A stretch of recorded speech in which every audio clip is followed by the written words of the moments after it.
Hey guys, what is up? It is me, Rosmo. And in today's video, we are not gonna be diving into the cutesy, wholesome feels type of animated movie. No, sweeties. The movie I'll be discussing today is one on the other half of the spectrum. It's not colorful, it's not uplifting. The movie I'm gonna be talking about today is the movie called 9. So 9 is a 2009 animated movie, which is set in a post-apocalyptic environment where a war between man and machine has erased all forms of human life. And the only ones left are these small ragdoll-like robots, and they try to figure out what the hell happened to the world and why they were made in the first place. Oh, and if it adds to anything, Tim Burton was involved in the production of this movie. Yeah, the Tim Burton who made Corpse Bride, Frankenweenie, and others. He didn't direct it, but he was one of the producers. Don't watch the trailer, by the way. It spoiled the main mystery of the movie, so just heads up. Well, watch it now or don't, because this movie is gonna be filled with spoilers. Let's go.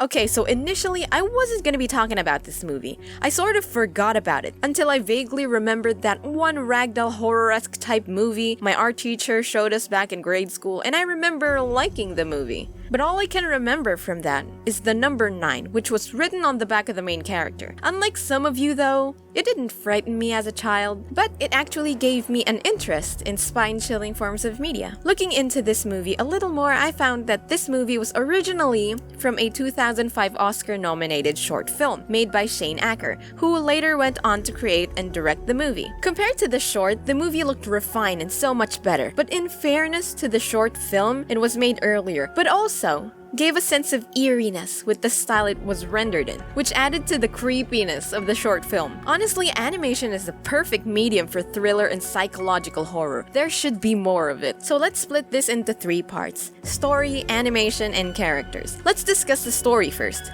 The movie opens up with a narration that actually tells us straight away the catalyst of human extinction. Our blind pursuit of technology only sped us quicker to our doom. Which adds to the rewatch value, and after that it was just silence. Just a few background noise, but no dialogue. And this movie does not hold back on the visuals. In the first 2 minutes, it shows a dead body of who, at this point, the viewer would assume to be 9's creator. 9 finds something moving outside, realizes he has no voice, goes down to investigate, and you can see nothing but destruction. A poster that says revolt, and dead bodies of a woman and her child in a wrecked car. With just the first 5 minutes, this movie already managed to tell so many things with visuals alone. It's intriguing, and it gave me so many questions that I wanted answers to about this world. Though it kinda lost a tiny bit of its charm when 2 gave 9 a voice, which I have nothing against Elijah Wood, but the voice that they gave 9 was very generic. Wait.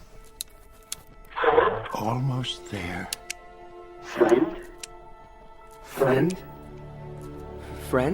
I would have preferred it if he had that raspy robotic voice, or no voice at all, because throughout the movie, most of his dialogue could have been conveyed in action. It didn't really need to be dialogue. It won't be easy, but it would have been so much more interesting. And I'm not hating on genericness, whether it be voice or dialogue, but if you've watched the movie as a whole, the best scenes that they have are the ones with no dialogue. The first 5 minutes, the water burial of 2, the ending scene, those parts, no one spoke, which makes the scene a lot heavier since you have to focus on their actions and their expressions, and imagine for yourself what they're thinking or feeling. The movie is really good at visuals. I feel like the dialogue just holds them back a bit, though if anyone would talk, 1, 2, 7, and 5 would be alright to keep their voices. Especially 1, since his dialogue not only shows his motivations, but you can also hear the fear and anxiety in his voice. Christopher Plummer did an amazing job as 1. The world presented to us, even though it was dark and gloomy, was really fascinating. There's so many things we don't know, that 9 doesn't know, and we keep those questions as we watch, hoping it'll get answered. The pacing of the movie is slow, and I'll be honest, it was a drag. After the point where 2 got kidnapped, I had to stop 3 times because I couldn't handle the long dragging story. Don't get me wrong, this movie is great nonetheless, but if you want to watch it, you have to commit to it. It's just an hour or so, but it feels so long. Hear me out. I don't think it's because of the lack of lighthearted or breather moments. It has plenty of that. I just think they don't really have that one main goal on what to do for the majority of the movie. After they rescued 2 and his soul got sucked, there wasn't a clear goal for the Stitch Punks. It's what they're called, don't look at me. Hey, But you can also say, but the latter half of the movie, their goal was to destroy the huge machine that's making a lot of other smaller machines and free the trapped Stitch Punks. And that is a goal. But it became the goal so late in the movie.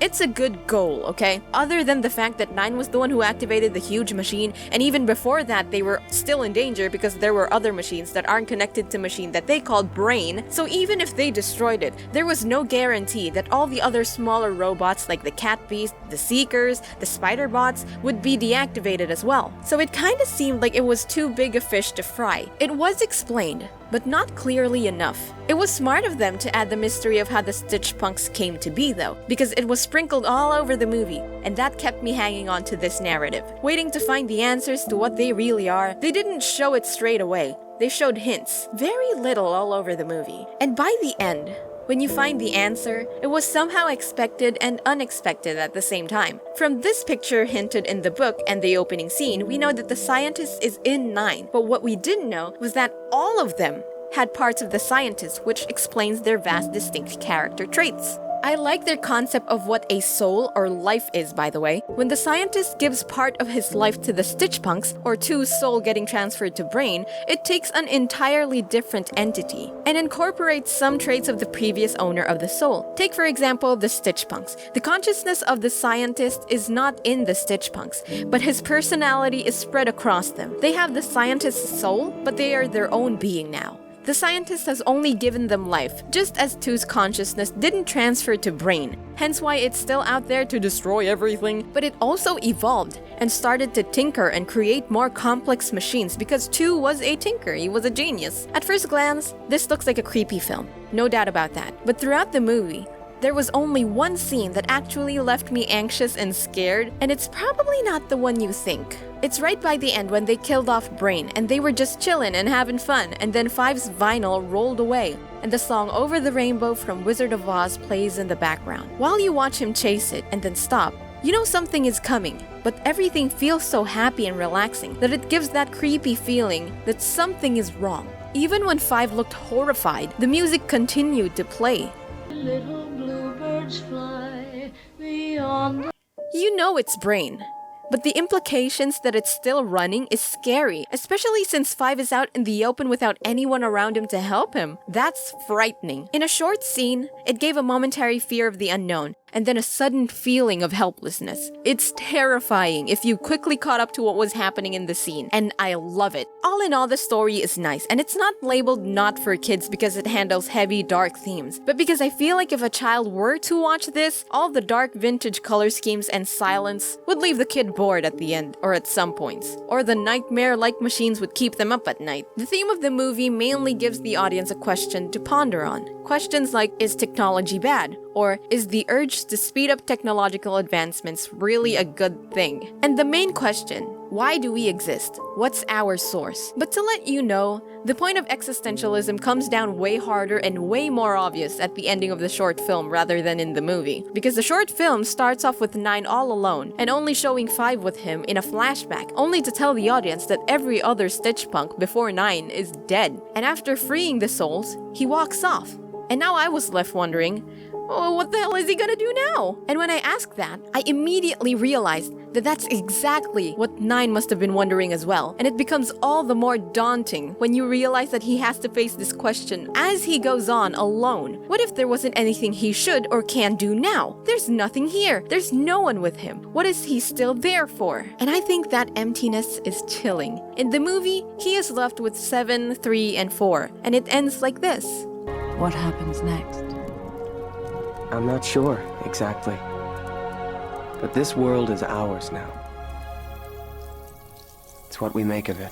The movie ends on a more hopeful tone rather than the melancholic ending we see in the short film, and I personally like the ending of the short film more. I did not have a rose-tinted view on this movie since I barely remember what happens other than a rag doll with the number 9 on his back. So I like the movie not because of nostalgia, but because of what it is. Next up is the animation, and oh boy do I love it. If you watch the movie, you can't deny that there is artistic input in the angles, the shots, and the expressions, and especially the movement. Everything in this movie is painted with a tint of vintage brown, pulling away all vibrant colors aside from that bright sort of warning red light in the middle of Brain. The character designs are great. Somehow with just holes and goggles for eyes and stitches for eyebrows, they managed to show emotion. The last scene is what I want to point out as an example. As 9 looks at all the stitch punks they've lost, each one smiles at 9 and he smiles back, but also has his eyebrows go like this, which mixes in sadness along with his smile. You know, it's like they are free, but also they've lost a lot for that freedom. The exchange 9 has with 5 kinda hit me a little bit in the feels, because unlike everyone, they both look at each other with saddened looks. And obviously knowing what would happen doesn't want it to happen, but 5 was the first one to accept it, and he gives a smile. And 9 gives him this weak, crooked half smile, which I find heartbreaking because he couldn't even manage to pull a smile, but he tries. That all happened in 12 seconds.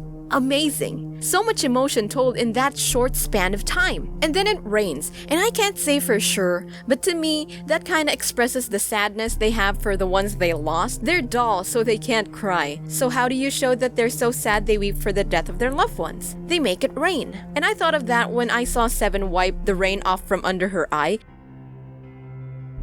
But her gesture is that of one that cried. So that's my input on that scene. Anyway, the designs of the robots were great. The mix and match of random scraps and the seamstress that looks like a snake and opens up all cocoon-like only to see a cracked doll's skull with a single red eye. It was fitting for the setting. It's not creepy or fear-inducing, but it might be for a kid who just ended up seeing it on TV. Nevertheless, it is perfect for the junkyard scrap heap that the world has become. Also, all of the designs of the stitch punks were distinct, and you can tell who is who easily. The ones I got confused with the most at first glance was 5 and 2, but I checked which part of their head has this metal plate covering, and you can tell who is who from there. 5 has one on the left side of his face, while 2 is at the back of his head. The animation when their souls get sucked though, it's perfect. It's not pretty, it's not slow, it's not fascinating. It's fast and it's tragic. Their arms flailing around in the back, they even explicitly show you the lifeless doll right after. Like I said, they don't hold back on imagery, but they're also tasteful. They don't show you absolutely disgusting figures of dead bodies, because they know that the thought and the slight hint itself was enough to disturb us, maybe even more so than showing it to us directly. They know that if they don't show you, your mind will imagine things and the audience would scare themselves on their own. And I'm actually thankful they didn't show what 9 saw when he looked at the scientist. That was really kind of the creators to do. His fingers alone were dried up and rotting. I would hate to see, even as an adult, what a dead body drained of life would look like. Thank you, creators, for not showing the scientist. Gosh. Next up are the characters. Let's go from 1 to 9. 1 is an interesting fellow right here. He's a leader, but he's also cowardly. He's the fearful, arrogant side of the scientist and expresses this kind of self-preservation type of dealing with things. Always hiding, always running away from danger at the expense of another, which isn't always bad since they are in a war, but it clashes with 7 and 9's character, which we will talk about later. I like his character because even if he seems like he doesn't care for others, he does, especially to 8, who was close to him. He really does care in his own way, which is why when he hides, he brings everyone along. Everyone who can, at least. And I just love how they use his dialogue at the middle part where he mentions getting rid of 2. He says, "He was old. He was weak. Sometimes one must be sacrificed for the good of many." But at the end, that phrase takes up a whole new meaning when he decides to sacrifice himself, and noting the fact that his name is 1 was very clever for the writers. It was great. Why do we have to right their wrongs? Sometimes one must be sacrificed. Next is 2, the genius, the creative side of the scientist. He loves to explore and is probably the most prominent part of the scientist, which is his interest in inventing. He was gone for most of the movie, which I think is a waste, because the burial scene made me feel a little sad. What more if they actually showed more of him and made us care for 2 more before completely killing him off, you know? Next is 3 and 4, and I find them adorable. I think they also share the intelligent side of the scientist, but rather than tinker, they research and learn. That explains why they have this library organized in a very interesting way, with strings attached to books related to what's on the specific page. They don't talk, which is their charm. They're like children, always amazed at what they see, which I think is the scientist's childlike wonder. Then we have 5, who is said to be the healer part of the scientist, a caring Stitchpunk who's always playing peacemaker, which explains why he doesn't go against 1 and quickly calms down after shouting at 9 after 2 died. I knew we shouldn't have come. Why? Why did you do that? I didn't know. I'm sorry. I'm sorry. He always seemed easily frightened and hesitant, but when push comes to shove, he does come around, and that's all thanks to 2 and 9 being an example of bravery for him. Then we have 6, the creative side of the scientist, and if you look closely, his fingers are actually made out of ink pen nibs, which is what he uses to draw the figures. It's said that his eyes are disproportionate to show his mental state, which I think is a nice touch that really makes you appreciate the little details that they put into each character design. 7 is the fighter aspect of the scientist and seems to be a lone wolf and rebel. I find her character, like 1, interesting because her main trait is that she's courageous and dives headfirst into danger to save her friends, but she's often seen running off alone when she finds herself in an argument, like when 9 wanted to go back to 1 to warn them and she runs away. I find this interesting because I thought she would fight to have her way, but she left running off, which is true to her character being brave but also prefers to be alone at some points. I like how she's attached to 3 and 4 like a big sister or something, but I kind of feel weirded out that she seemed to be a love interest for 9 later at the end. It's forced, yeah, okay, but the thing that bugged me isn't that it's forced, but that they came from the same soul, right? I'm not saying they're siblings. I don't think human logic works with Stitchpunks, but it's weird. Now, let's talk about 8. He is said to be the British ruffian of the scientists? I don't know. I guess he's the part that's acting tough. He's one of the Stitchpunks that I prefer not to talk. I mean, he's big and scary, but when he talks, it's like, the worry's gone. Like, he has this one line where he says, Quiet. and it would have scared me if he just stared at them blankly until they shut up, you know? That would terrify me, to be honest. Though I find it great that they made him the anchor, if that's the right word to use, for 1 to show his empathetic side. 8 was the one closest to 1, and I kind of felt down when all of them were celebrating after destroying Brain, and 1 was just sitting there, staring at where 8 had died. Also, I don't know what the hell he was doing here. I think I have an idea, but I don't think I want to share. Seryoso, ano to? Tingin ko alam natin. Wag na lang natin pag-usapan. 9 is the latest and the last one the scientist made. He's the humanity, sincerity, and thoughtful side of the scientist. And you might think, well, then that means he's the ultimate good guy because that's his character. But no, his caring nature actually brings everyone along to danger, and he often makes innocent mistakes due to his curiosity, hence the activation of Brain and the death of 2. I find all the Stitchpunks interesting, some more than others. Not all of them were fleshed out, and I think they had time to flesh them out if they wanted. They just didn't. But I still like them all either way. Now let's dive into the revisions with Rosmo, where I tried to envision the movie in a way that would alter some parts of the movie that I didn't really like as much. I find the movie very good. Of course, there are a lot of plot holes here and there, but don't all movies. Anyway, I want to show you this scene. Now imagine if 9 can't or has difficulty speaking, where 2 found a broken voice for him, which was the only one he could find, and this is what it would look like. This was the first thing we built together.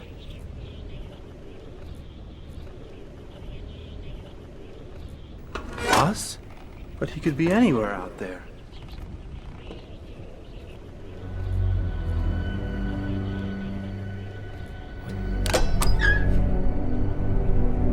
Oh no! We can't, not there! We have rules. A group must have a leader. What if he's wrong? It sounds eerie, it sounds robotic and creepy, but the message rings true that maybe 1 could be wrong and 2 can be saved. That's just a small detail. What I really want to change was when 5 died and they wanted to destroy Brain, but 6 kept telling them that they're trapped and then he dies. But since 6 doesn't really talk clearly, I think it would be great if 6 would say something vague or unclear to them, like, don't. it's them, and frantically do anything to stop them from destroying it. So with that, 9 and the viewers would wonder if there's something with Brain that they still don't know about. And that makes you conflicted to think, is there something, or is 6 really just crazy as we initially thought? You know, because in the original, 6 said it as clear as day that they are trapped, so of course you already know there's something up with Brain, and that they should find a way to free the others. In the original, 1 and 7 agree to destroy Brain, while 9 wants to go to the first room before destroying it, and then 9 went alone, discovered the source, and then meet up with the others before destroying Brain. So, I want to change that to them having this heated argument on what they should do, but 9 suggests that if they don't find anything in the first room, they can destroy it. And instead of a jump cut, it's a long, painful process of going there. Silence fills the air, and they can focus on 9's fear and anxiety, with his thoughts of what if there's nothing in the first room and we have no choice but to destroy it. His decision and what they'll find will literally decide the life of the other trapped Stitchpunks, and that responsibility is heavy. And isn't responsibility in and of itself scary?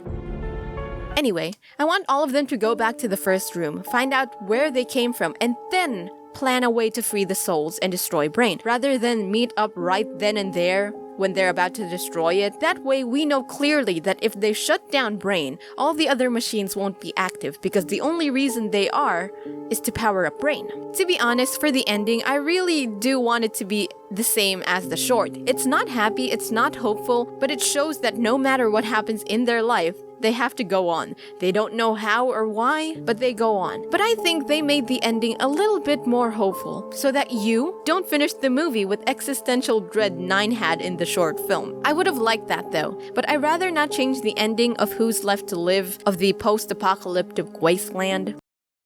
7 and 9 looking like they just fell in love with each other. I find it weird. Can't they like live as Stitchpunk dolls and not have a love interest? It wasn't even built properly. So, yeps, that's all for this video's revision with Rosmo. What did I think of this movie? It's so slow and a drag, but I think it fits the slow burn type of story that it is.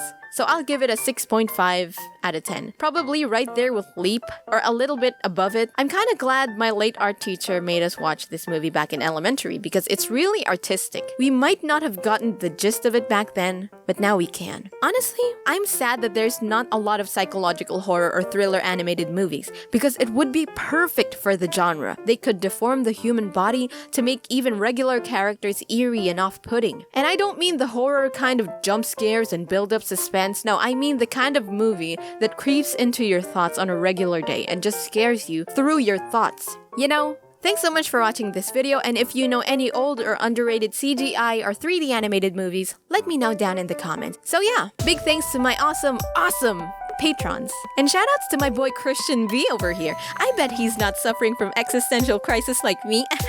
If you want to support me in making more movie reviews, you can check out my Patreon and join 3 tiers: the Sweeties, the Darlings, and the Butternuts. Don't ask me why those are the names. Bye!